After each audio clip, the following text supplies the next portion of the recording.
On the issue of the graves that have been documented, why would the Indian state leave these graves in obvious places? Because this could be very incriminating evidence in terms of war crimes. Why not just burn the bodies or just dump them in a river somewhere and not leave them out in the open? Because people there in those villages know that they're there. Well, two reasons. One was the psychological factor. I mean, it was a psychological operation. Along the border where most of these graves are, the villages were totally dependent on the army. And these were also the regions where, the people supported, militants in crossing the border many times and stuff. So it was a psychological warfare to really put fear into their hearts that, okay, this could happen. But I don't understand, why are the villages dependent on the army? You mean economically? Not only economically, but also for, when you need to go out of these regions, you need permission of the army. Like there is an entire valley, Lola Valley, and other regions of Kupwara, which are totally dependent on the army now, because the supplies come for the army, and people buy them, and many young people are employed in construction of new camps and all these things.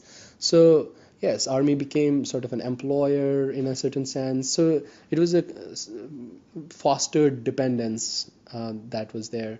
But also because army, about the mass graves, the army realized that no journalist would ever come near the LOC.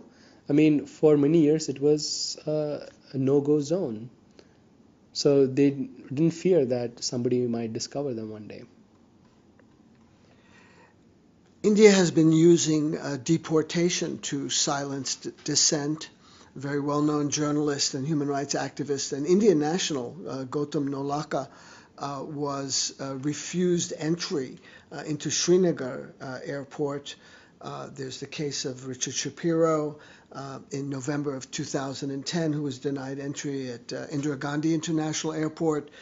In early September 2011, May Aquino, a human rights activist from the Philippines, was denied entry at the same New Delhi airport. And in late September, I myself was denied entry and deported from India. Is this a new tactic of the Indian state to try and control information? And is it connected to Indian control of Kashmir? Well, this is definitely a more serious development in recent months, and especially the past 1.5 years. But it has some precedent before. In the early 90s, there was a massive blanket of silence wrapped over Kashmir. Foreign press was not really, allowed to go, or they were oftentimes embedded with the army themselves. And very few reports came out of Kashmir during those years. But it has been a sustained practice, under the occupation regime in Kashmir. Foreign press, especially the Western press, is disallowed. I mean, when it begins to really, speak the truth.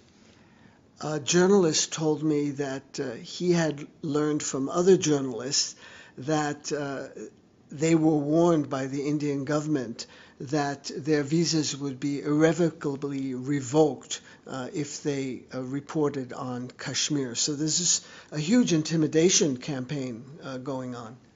Yes, certainly. I just met a filmmaker here in New York who was in Kashmir shooting protests, and he was asked by the Indian authorities in the dead of the night to leave Kashmir, and he had put up in a houseboat and had to pack his bags and was kept in a police station for the night, and then forced to leave. One of the major cultural figures of Kashmir is the woman poet Haba Khatun, and there's a book out called Kashmir, The Case for Freedom, which has some of her poems. I wanted to give people a flavor of Kashmiri culture, and tell us first who Haba Khatun is. Haba Khatun was a 16th century Kashmiri poetess. She was from a peasant background, but the Kashmiri ruler at that time found her in a field and immediately fell in love. And so she became the empress of Kashmir, the queen of Kashmir at that time. And she was also a very brilliant poetess. Uh, when Mughals invaded Kashmir around 1586, her husband, the king of Kashmir, Yusuf Shah Chak, was taken prisoner and later buried. He died in a prison in Bihar. And for many years, Haba Khatun's poetry of this loss and longing and nostalgia of the loved one not being there, this poetry resonated with the Kashmiri peasantry, and even now in the women on the fields during the sowing and the harvesting season often recite these poetry. This poetry, yes.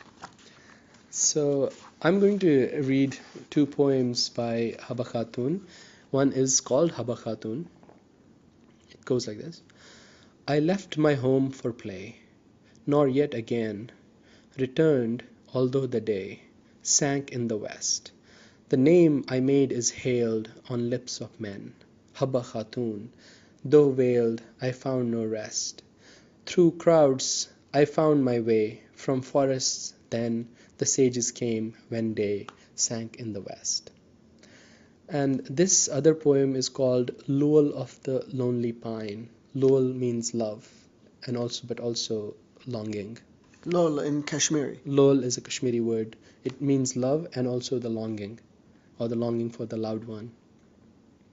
The one who dazzles, have you seen that one? Upon him look, a sleepless stream, in search of him I run, a restless brook. In far off woods, a lonely pine I stood, till he appeared, my woodcutter, and came to cut the wood. His fire I feared, yet though he burn my logs, behold, I shine, my ashes wine. So she is singing about her husband, the king, who has not returned. Thanks very much for your time. Thank you, David. Thanks.